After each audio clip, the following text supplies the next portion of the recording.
In this video, we are going to see what are the 5 dimensions of interaction design. As a beginner, you might have got introduced to this term as that is interaction design, but still you might be in a confusion what exactly it is. To clear that out, let's get into the video. To say in a very simple terms, interaction design is nothing but how a product can communicate and interact with the user based on its own design, model or structure or organization, or how the transition happening. So all this comes under interaction, how it directly communicates or interacts with the user. This involves 5 Ds. So remember these 5 Ds that come in interaction design. Number 1 is words. So how it is actually taking part, because the words are the most important part here when it comes to when you want to convey something to the user in a very attractive or interactive way. So it depends on what kind of words you are using to communicate through your product with the user. It's always better to use some familiar and regular words that user can able to understand and take an action about that. Let's say if there is a button or CTA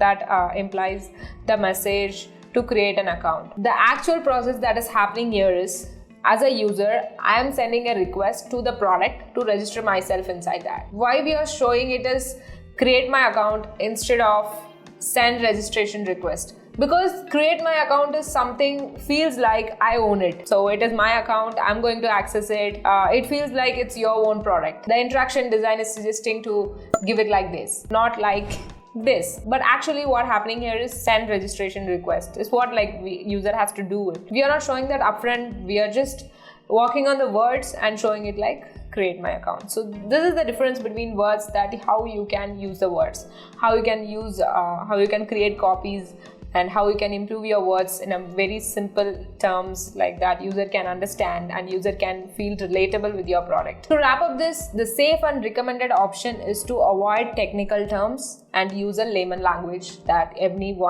of your user group can understand. Coming to 2D, that is visual representations. The visual elements are as important as the words you use in your product, because that is what we can see, register in our mind and understand in a very split second. These representations can include icons, shapes and backgrounds, etc. The very cool thing here is visual representations are nothing but people have already registered some visuals in their mind. They will look for the same when they see some relatable products. So let's say, for example, why we are using the bell icons for notifications, because if you want to call someone, if you want to notify someone, we have always used bells or rings or so many things that is what related to creating some noise or something that will call the user, that will get attention of that user. That is why we were using bell icon for notification. So something relate with the real world and give icons related to it. Don't make the icons very complicated.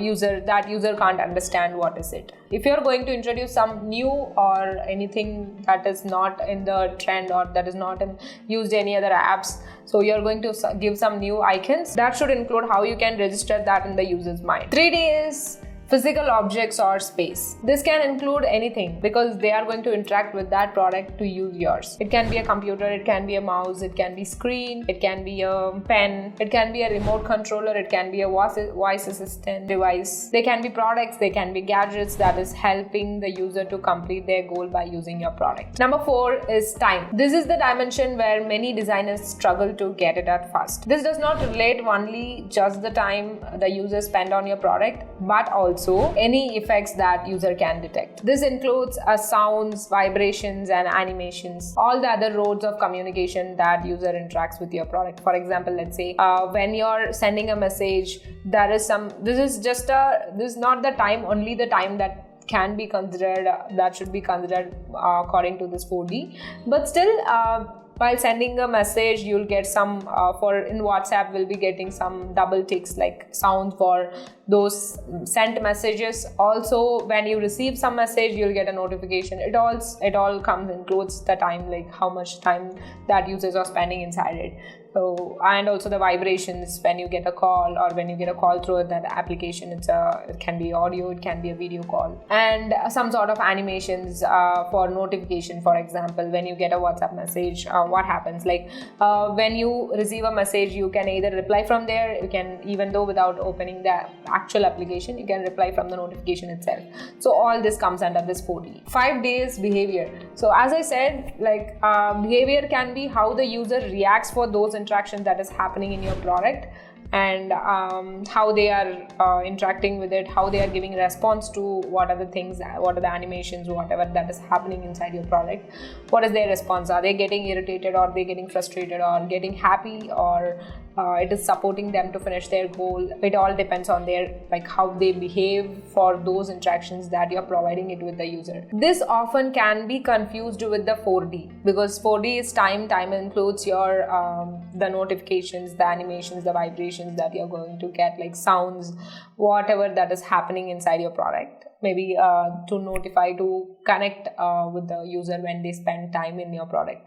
So this both can be sometimes miscommunicated or something misunderstood, or sometimes overlapped. So it happens most of the times when the time gets overlapped with the behavior of the user. To simply say, the time is something what the user is spending and what is the user getting from the product. And when it comes to behavior, what is the user reacting to those, and what kind of gestures they are giving, what kind of reactions they are giving for those things that is happening with the timings. That's also, I hope you understood the 5 dimensions of the interaction design and what it is exactly. I'll meet you all in the next video.